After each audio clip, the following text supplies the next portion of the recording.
Magical Christmas ang pwedeng maranasan sa Tayug, Pangasinan. Tampok ang kastilyong puno ng makukulay na ilaw at flower designs. Mayroon ding panda at polar bear.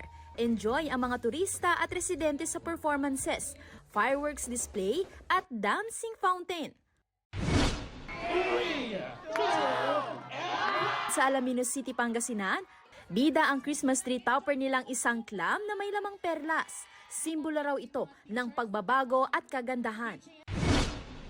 Pinailawan na rin ang 40-meter giant Christmas tree sa Lawag City, Ilocos Norte. Mayroon ding giant chair at balikbayan box sa tabi ng Christmas tree na patok sa mga bata.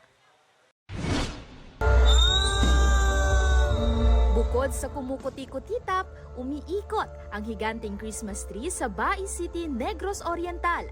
May taas itong 80 talampakan na gawa sa recyclable materials.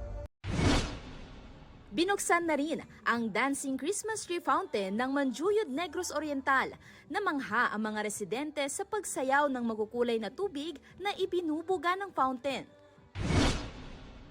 Sa Pagadian City, Zamboanga del Sur, ang Alapaap nagliwanag ng pailawin ang halos 100 drone na gumawa ng hugis ng snowman, snowflakes, Christmas ball at Santa hat. Para sa GMA Integrated News, Sandy Salvacio, nakatutok 24 oras.